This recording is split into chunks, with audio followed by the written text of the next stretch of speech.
Olá, amores! Prazer em ter vocês aqui de volta, mais um videozinho na nossa sexta-feira. E hoje é uma sexta-feira mitológica, ainda estamos aí falando sobre a primavera, tá rolando conteúdo bacana lá no blog, para quem não se inscreveu ainda, acessa o link, entra lá, se inscreve, tem inscrição gratuita, tem inscrição paga para quem quer se aprimorar nos assuntos que a gente conversa por lá. Tudo tem aqui na descrição do vídeo, tá bom? Aí vocês acessam lá, seguem as outras redes sociais, que eu tô sempre dando sinal de vida por lá e postando algumas coisas, tá? Mas o blog, pelo que eu observo, né, do público que eu tenho aqui na trilha, é o meio em que as pessoas gostam mais de fazer contato, de acessar, gosta de ler, gosto de gente que gosta de ler. E é muito bom saber que eu tenho um público assim aqui. Bem, falando então do aspecto mitológico da primavera, e como vocês sabem, eu vou puxar um pouco a sardinha aqui para a minha especialidade, que é a mitologia nórdica. Então nós vamos falar aí de algumas explicações dentro da história das mitologias, das fábulas, que dizem por que a primavera chega ou por que a passagem das estações é feita da forma como é. Como alguns de vocês podem saber, devido à localização geográfica, os países nórdicos eles tendem a ter duas estações bem definidas, que é o verão e o inverno. Tá? Então, basicamente, a gente tem 6 meses lá de sol, flores, campos verdes, etc. E o resto dos outros 6 meses é frio, é neve, é pedreira, é Hagalaz, é a runa do granizo personificada ali. E eles têm umas historinhas bem bacanas pra gente falar a respeito disso, né? Conta a lenda que a Freya, aí eu preciso contar uma outra história antes de contar essa propriamente dita sobre a passagem da roda do ano para a primavera. Mas Freya, fazendo suas andanças assim pelos 9 mundos, ela, uma certa vez, provavelmente estava em Svartalfheim, observando os anões trabalhando, porque os anões eles são conhecidos por fazer grande parte, se não todos, os itens mágicos que os deuses usam, que as sagas se referem. E aí ela passou por lá e viu 4 anões trabalhando numa peça linda, era uma joia, um colar, que depois viemos a saber que era o Brisingamen, né? E ele era feita de ouro, de pedras de rubi, de âmbar. E a Freya, diva, se interessou muito por aquele colar e foi perguntar lá para os anões qual era o preço. Falei, nossa, estou interessada, quanto é? E aí os anões se entreolharam e viram que era só a deusa da beleza, da sedução, do amor, da prosperidade, né? A diva, a rainha das valquírias que estava lá na frente deles e falou, olha, então, o preço é você passar uma noite com cada um de nós, entenderam? Uma noite com cada um deles.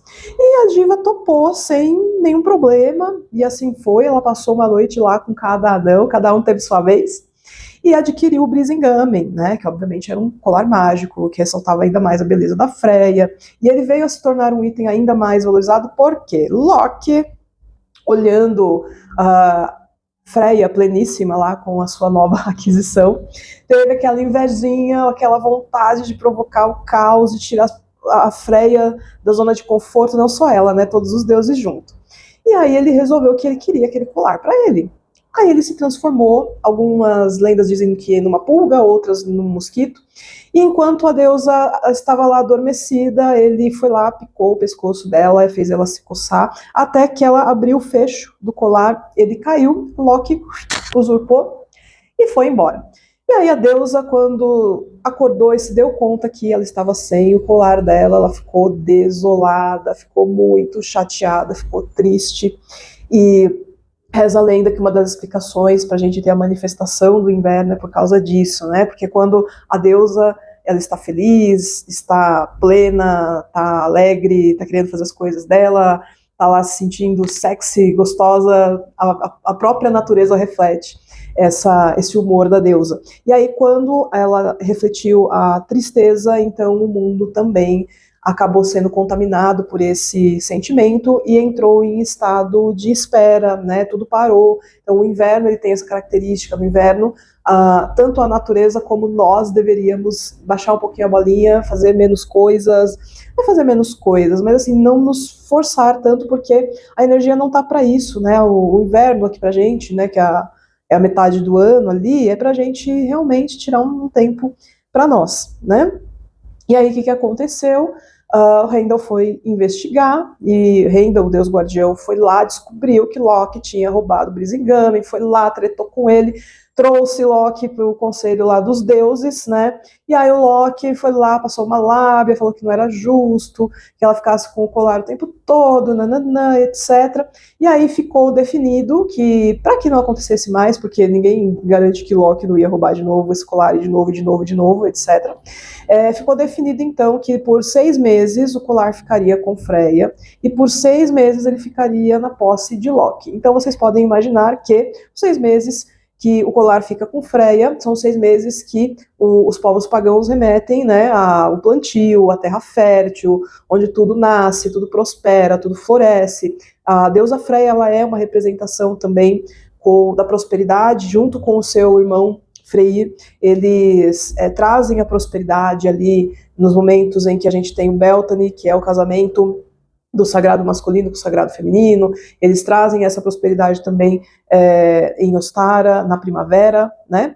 E então tudo isso se reflete na primavera, no verão também, mas aqui na primavera, como tá tudo despertando, né, depois do inverno, então ela tem essa conotação mais de mudança de ciclo, de uma coisa que começa mais suave, né? Porque o verão ele já tá a pino, ele já tá ali, já vamos fazer tudo, estamos no ápice, vamos fazer tudo, E a primavera não, ela vem delicada, ela começa leve, começa suave, para gradativamente ir evoluindo. É a sementinha mesmo que nasce pequenininha, vai florescendo, vai se nutrindo da terra, da luz do sol, da água, e aí ela tem potencial para virar uma grande flor, uma grande árvore, e assim por diante, tá? E o período, então, com o qual Loki ficava com o colar era considerado o inverno. O Loki nem ligava muito para aquele colar, gente. Entendam, né? A gente está falando da história em si. Entendam assim.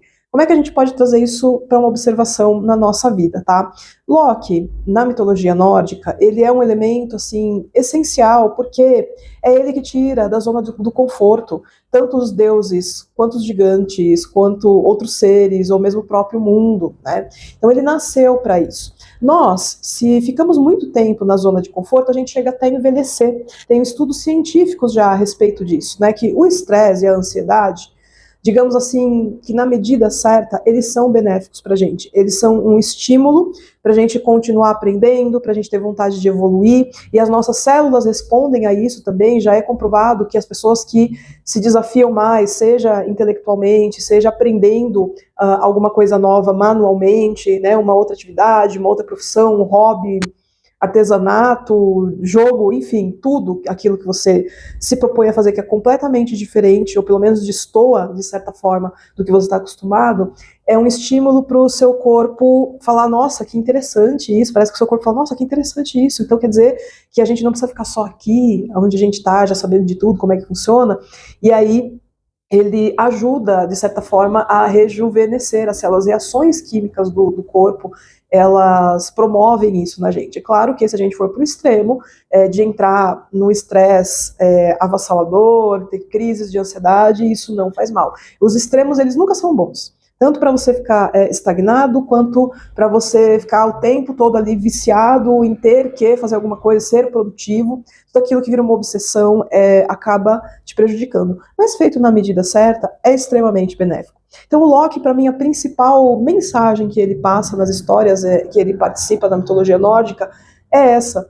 Sabe, tá tudo muito certinho, tá tudo muito calmo, tá tudo muito parado, vamos fazer esse povo sair do lugar, se mexer, aprender uma coisa nova, né? E eu costumo dizer para os meus alunos ou para as pessoas que eu faço atendimento de runoterapia, muitas vezes é melhor você não esperar o Loki vir te cutucar para você fazer uma coisa nova, para aprender uma coisa nova. Convida ele para estar com você numa jornada para aprender algo diferente, né? Eu acho que quando você convida a energia para fazer parte da sua vida, ela fica mais feliz com isso, e você também se sente mais aportado, né, assim, com um certo suporte até dessas energias dos seres que você está convidando, né? Então é uma coisa a se pensar. O inverno, ele é necessário para que a gente descanse, ele é necessário para a gente fazer uma revisão dos nossos próprios valores, dos nossos objetivos, do que a gente fez até o momento, porque aqui para a gente no hemisfério sul é a metade do ano, então o que eu fiz até o momento que deu certo, o que eu fiz que não deu certo, as mesmas ações, os mesmos comportamentos não vão me levar para resultados diferentes, então o que eu tenho que mudar? Né? E o Loki vem depois, no finalzinho ali do inverno, para dar aquele chacoalhão e falar, e aí, vamos mudar agora? E a primavera, Agora, passando para a parte de Freya, o que ela representa nessas duas histórias, tá? A primeira de como ela adquiriu o Brisingamen. Se a gente for considerar padrões conservadores, cristãos, vai ser um horror, né? Ai, nossa, a mulher foi lá, se deitou com 4 homens para obter o Brisingamen, o colar que ela queria. Mas dentro do aspecto de pensamento nórdico, ali dos povos nórdicos antigos, os pagãos, que não é muito diferente de outros povos que a gente conhece também, mas qual que é o pensamento deles, né? Que um presente, né, uma coisa que você quer, precisa de outra coisa para ser trocado entre. E eles normalmente tinham uma liberdade sexual a qual nós não estamos acostumados aqui a falar. Hoje em dia tá bem melhor, tá? Gente, eu tenho meus 44 anos já, posso dizer que com relação a falar a respeito, né, da sexualidade, como é, como não é, o que vai ser, a gente está muito melhor do que tempos passados. Ainda não estamos no ideal, obviamente, mas isso está deixando de ser um tabu que distancia muito as pessoas. Hoje em dia já se conversa mais, as pessoas já têm uma certa facilidade para conversar a respeito. Não estou falando que todo mundo tem que aceitar o que o outro está propondo, sem medir como é que é a sua vida, como é que não é isso. Mas falar a respeito, conhecer, né, ter conhecimento para que você tenha sabedoria, para que você possa até mesmo firmar os seus valores. Né? Por exemplo, eu sou uma pessoa monogâmica, por opção mesmo, eu tenho muitos valores pessoais que vão de encontro com a monogamia, e tá tudo bem. E eu conheço gente de todos os tipos de relacionamentos, de poliamor, relacionamento aberto, assexual, né? E tá tudo bem. Se a pessoa tá feliz com como ela vive a sexualidade dela, é isso que importa. Para mim tem só que se preocupar em estar feliz e estar seguro. Acabou. E eles tinham muito dessa coisa da liberdade. A série Vikings, na primeira temporada, que pra mim a primeira temporada é fantástica, aí as outras, tem muitas coisas ali só pra ganhar dinheiro em cima do que a série fez ali de trabalho, né, nessa primeira etapa. Mas na primeira temporada mesmo ali, ela já mostra um pouco de como era, né, a sexualidade dos povos nórdicos. Então, tinha aquela coisa, tinha as festas, tinha o Beltane, que era aquela coisa assim, tinha aquele apelo sexual, que era o momento da natureza também era esse. Então você tinha consentimento entre os casais de, tô querendo pegar aquela pessoa ali, aí, tudo bem, tudo bem. Às vezes até, tô querendo pegar aquela pessoa ali, vamos, sabe? Você quer? Então também quero, então vamos. E depois a vida seguia normalmente, nos outros momentos, sabe? Voltava todo mundo lá, eu sou casado aqui, marido, mulher, o outro é da vida dele lá, estava tudo bem, né? Porque o momento ali da celebração, até mesmo da sexualidade, era de cunho cultural ali por todo mundo, e tudo bem, né? Então ela tinha e mostra também muito da liberdade que a mulher tinha, né, dentro daquele aspecto, daquele povo, de escolher por si algumas coisas, porque os povos nórdicos, eles sempre foram tinha uma relação mais equalitária. Então não é, você é mulher, então vamos supor que seja um relacionamento mais tradicional para eles. Você vai cuidar da casa, das finanças, vai cuidar da chácara, né, e dos filhos, mas isso não a diminuía por fazer essas coisas. Era uma relação de equilíbrio mútuo, de entender que quem está cuidando da casa, das crianças, das contas, etc., é tão importante quanto quem sai para caçar, para vender coisas, para fazer negócio, para guerrear e assim por diante. Né? Sempre teve essa relação. Então ela demonstra um pouco disso, dessa sexualidade, da Freya ser muito dona dela mesma. E num segundo momento, ela também fala um pouco da vaidade, né? O Brisingamen, sim, ele é um item mágico, maravilhoso, a Freya é retratada com ele de diversas formas, mas ela não pode se limitar ao Brisingamen. Ela não é o Brisingamen. O Brisingamen acrescenta muito a diva, mas ela não é o Brisingamen. E, de certa forma, o que o Loki fez com ela e que a gente pode trazer como lição pra gente é que muitas vezes nós perdemos coisas ao longo da nossa jornada de vida. Perdemos, assim, às vezes material mesmo. Você perde um emprego, você perde uma carteira, você perde dinheiro, você perde uma blusa, você perde um guarda-chuva. Mas guarda-chuva, gente, os guarda-chuvas vão pros portais maravilhosos dos doentes dos guarda-chuvas, que eu não sei pra onde eles vão parar. Você perde pessoas, seja porque a pessoa realmente deixou você, enfim, não estava mais significando o que ela queria, ou não está indo mais de encontro com o que ela tem como perspectiva, então ela vai embora, ou você vai embora, você vai deixar alguém, seja pela passagem que nós chamamos de morte aqui, seja a pessoa ir para um outro plano, você não ter mais a presença física dela e isso te impactar de alguma forma. Então a gente perde várias coisas, mas a gente continua aqui e vai continuar depois. Você pode não ter o corpo físico, mas você vai ter a consciência, você vai ter a alma, pelo menos é o que eu acredito, e acho que a maioria de vocês que me escuta aqui também acredita, né? E é muito, obviamente, é muito dolorido perder essas coisas, principalmente as coisas materiais, que a gente cria um apego, que é o que a gente tem de palpável aqui, a gente pode pegar, a gente pode ver, né? E de certa forma, essa jogada que o Loki faz, apesar da gente pensar que ele é muito filho da puta, né? Ele, de certa forma, tá ali dizendo para Deus, falar, escuta, não esquece que você não se limita ao seu colar, você é você, né? E outra explicação que a gente tem para essa dinâmica entre a passagem do inverno para a primavera é sobre o marido de Freya, que é o Odri, que é um deus boêmio. O Odri é meio bardo, assim, ele gosta de música, ele gosta de viajar, ele gosta de sair. E aí, no inverno, ele fica lá os 6 meses na companhia da Freya, que ele ama, que gosta muito, mas depois que passa 6 meses, que passa metade do ano, ele fica meio de saco cheio de ficar dentro de casa, e aí ele resolve sair pro mundo. E ele sai pro mundo, né? Ele sai pro mundo, deixa a Freya lá 6 meses, lamentando, se perguntando por que ele foi embora, entre aspas, por que ele saiu. E aí ela começa a sair em busca, né, do Odri. Falei errado, gente, desculpa. Eu falei que o Odri ficava com ela no inverno, não, é o contrário. O Odri fica com ela quando nós estamos na estação da primavera, que ela está se sentindo plena, está na companhia dele, né, está praticando ali a fertilidade também, né, e aí, quando ele parte para as aventuras deles, para conhecer lugares, para beber, para tocar música, para encontrar outros músicos, enfim, aí ela começa a sair, ela sai do castelo dela, né? E ela vai atrás do Odri para saber por onde ele anda, onde é que ele tá. E aí dizem até que os cristais de âmbar que aparecem nos troncos da árvore são as lágrimas que a deusa deixou cair pelo caminho enquanto ela estava em busca do Odri, né, do marido. E aí quando ela encontra ele de novo, depois de 6 meses, aí volta o mundo a florescer, sorrir e etc, né? Então essa eu acho um pouco mais cristianizada, assim, porque vocês sabem que a gente tem muita história nórdica que já sofreu desde o começo a influência do cristianismo, porque era uma tradição apenas do boca a boca, era tradição oral, era passada de pai para filho, né, de vô para filho, para neto e etc.